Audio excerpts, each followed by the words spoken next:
Welkom by nog 'n uitgawe van Freedom to Trade. My naam is Hendrik Kreer. Ek is die woordvoerder van kleinsakeontwikkeling in die parlement vir die DA. Saam met my is Michael Bagram, woordvoerder van arbeid in die parlement vir die DA, as ook Sid Paimer, uitvoerende direkteur van die Chamber of Commerce and Industry in Kaapstad. Hulle lede bestaan hoofsaaklik uit kleinsake, ondernemings, en ek verstaan ook, hulle is een van die grootste sakekamers in Afrika.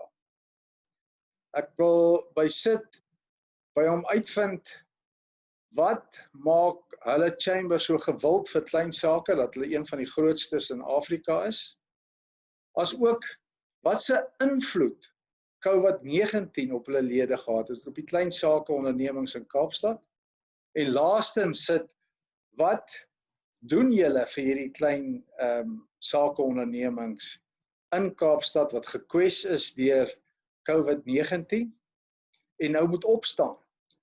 Wat doen jy om hulle te help opstaan? Dankie Sid en baie welkom by hierdie uitgawe. Baie dankie vir die uitnodiging. Let me revert to English, otherwise we're going to break the 10-minute barrier. Yes, baie welkom. Okay. Why are we the largest and oldest chamber in Africa?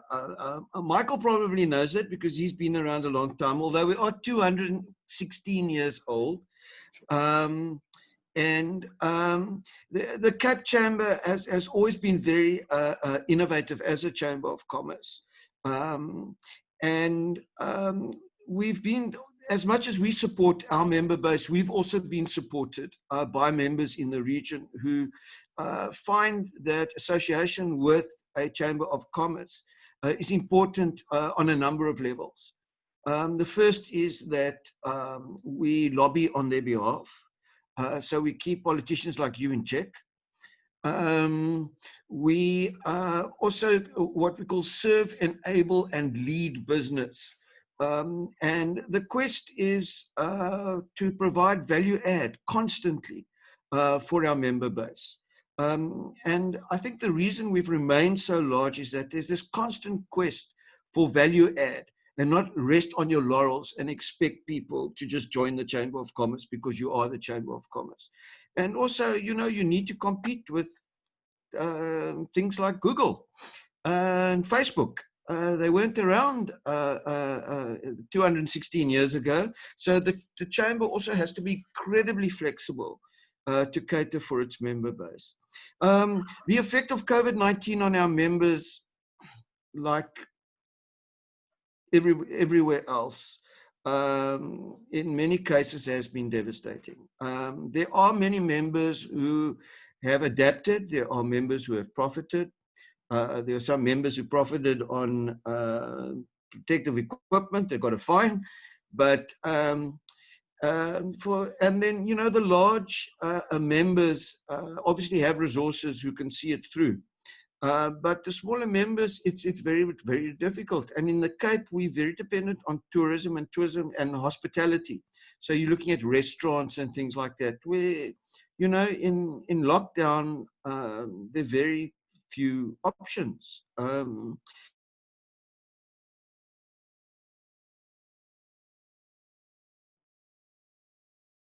That will buoy our exports up a little bit.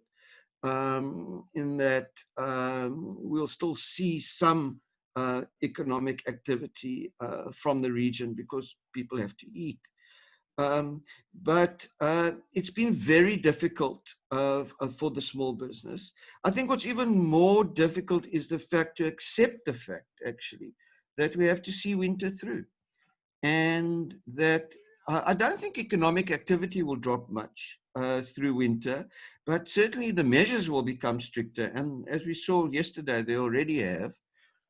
Michael and I are going to have to distill our own drinks from now on. But it's just not going to be an easy ride. So to support our members, obviously, is to be there for them. Our support varies across the board. My container of olives is stuck in the market, in the port. How do I get it out? My workers in the factory, my late shift, have to get home, and now there's a curfew. How do I get them home? Or what can I do? So a lot of the issues we deal with are specific issues, but the main thing we do is that we keep people connected. Although we've never been as technically connected as we are today, we've never been as socially disconnected. And the reason the chamber is so strong is that we provide that real social connection as well, in addition to the value adds, in addition to lobbying on your behalf, and all the other activities that we do. And then, yeah, and also we have things like summits. We have the lockdown summit, where we bring in the various sectors, and then we allow them a slot on the summit, and we look at practical advice on how to deal with these things. And then we integrate our members as much as we can, although mostly it's virtual now. And then why, and what are we doing ourselves, as your last question? We were lucky. About a year ago, I decided everyone should be able to work remotely. So we all had laptops and we were all set. And but my managers complained, how can I manage the people remotely? And so I thought, you know what? Okay, I'll just put it on ice. And when lockdown came, in 24 hours, we were all working remotely. So it shows you how much influence I have. But it took us 24 hours to pivot. And our strategy is one word.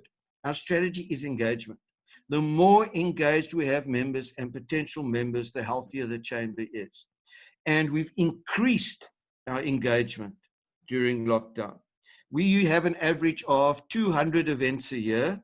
If I have to extrapolate what we've done since lockdown, we're looking at an average for the 12 months of 300 events for the year. So, that's what it's for us. It's all about engagement. It's about adding value to members. It's about being here for them. And it's about building the local economy, although we have members all over the world, and being able to change and to remain flexible, but to do that on behalf of the people that you serve. Thank you. Thanks very much. If I may just thank Sid Pimer, the Executive Director of the Cape Chamber of Commerce and Industry. I'm Michael Bagram. I'm the Labour Portfolio Spokesperson for the Democratic Alliance.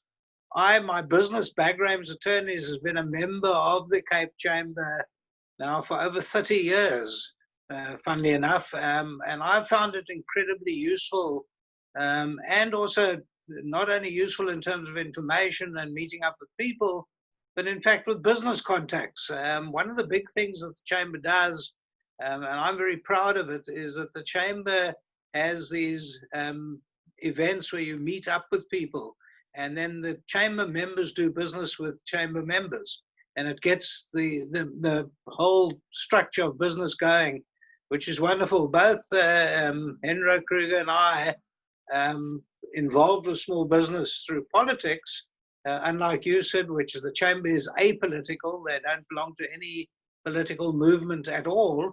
But both of us belonging to the Democratic Alliance, we involved with small business, and we value organizations such as the Cape Chamber of Commerce and Industry. And you're doing an absolutely fantastic job. I know Henro has been working day and night now since the lockdown to ensure that small business not only survives, but thrives. And so to hear from you, Sid, has been fantastic. Keep up your great work. I know, and I still attend your meetings, and I see enormous value in it, and we wish you great strength to your arm. So thank you very much for that, and over to you, Henro. Baie dankie Michael en dankie Sid. En ek dink die boodskap wat ons vandag aan klein sake moet bring is, jy moet deel wees van georganiseerde handel. Soos werkers en werknemers deel is van georganiseerde arbeid, so moet besigheid en klein sake deel wees van georganiseerde handel, en dit kan hulle deur hulle sakekamer of Chamber of Commerce kry.